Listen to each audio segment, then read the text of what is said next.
schools have since backed away from the edict that the furore has drawn attention to Britain's Haredim. Furor is an outbreak of public anger or excitement. It's a wave of enthusiastic admiration or a craze. So typically there's two different types. One is where everybody's very angry. For example, if some politician says something that gets people upset, then there's a furor or an uproar, or oftentimes they will call it an outrage. And they'll demand that the person apologize and clarify whatever they said that got these folks so angry.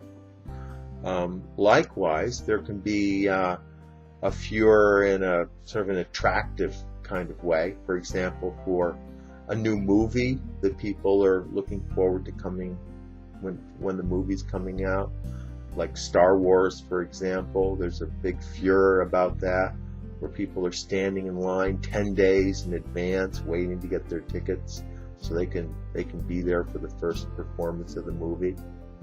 Or if a famous person is coming into town, there will often be a furor surrounding the person, where people will hang out outside the hotel and wait to catch a glimpse of the person. Furor can have a pretty wide range from very angry.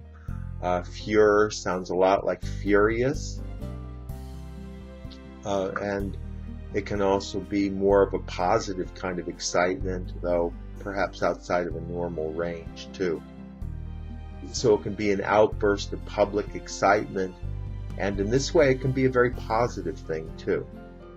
So if somebody talks about a book that caused a furor, it could be either where people got very angry at the book, or where people got very excited about the book in a very positive way. Just from the expression, you can't tell which way the emotion went, whether it was towards anger or towards positive excitement. With the recent movie Mockingjay, which was one of the movies in the Hunger Games series, there was a real furor before the movie came out. One of the reasons being that it was the last movie in the series. So there was a big furor before it even came out. And just as important, there was a big furor after it came out, because people thought it was just such a great movie that they wanted to go back again and again and tell all their friends about it. And it was real exciting. A few years ago, Chicago was running out of money, and then the city sold the rights to the parking meters to a private company for some amount that people thought was insufficient, which caused a big public furor. People were very angry about it, including having to pay for parking on Sundays, which people always considered to be a privilege of living in the city. So there was a big public furor, and people wanted to buy back the rights to those parking meters. But unfortunately, the city just didn't have the money. So people finally got over it. Sales of RACY lingerie, which is invisible under an abaya, are sizzling. RACY refers to either behavior or some object of some type that is lively, entertaining, and oftentimes sexual, titillating, they say, inciting sexual feelings.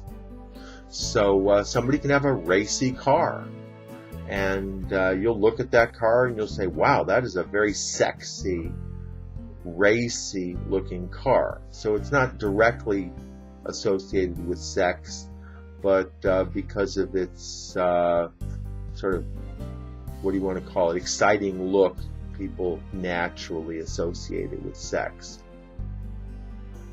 More often, RACY will refer to an outfit that some woman might be wearing, that is fairly revealing and that people also associate with her being sexy.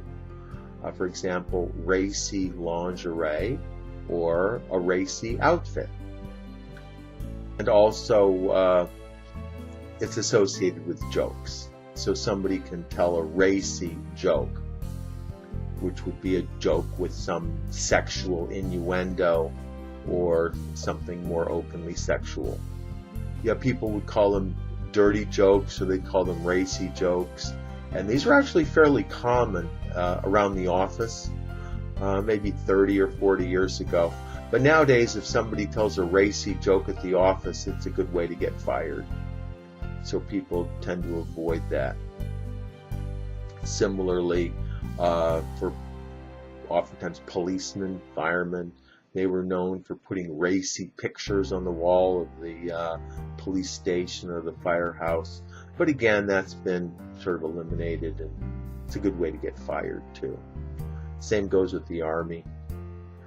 Any sort of organization which was heavily male, where the men were allowed to put up pictures or whatever it is that they did.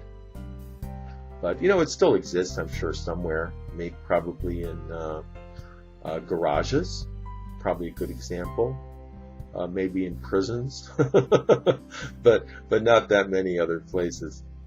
A few years ago, I told my boss a racy joke, and then he repeated the racy joke in the middle of a meeting. I was completely outraged, and I went along with everyone else and got him fired. And that's how I got my job. I took over his job after he got fired for telling a racy joke that I told him. So it actually worked out pretty well for me, not for him. I saw this special on TV a few weeks ago about the Playboy Mansion back in the day, with Hugh Hefner with his pipe and his smoking jacket, and all these beautiful women running around in racy outfits. It looked, pretty exciting. Quite a life he must have had. ESL-fullsteamahead.com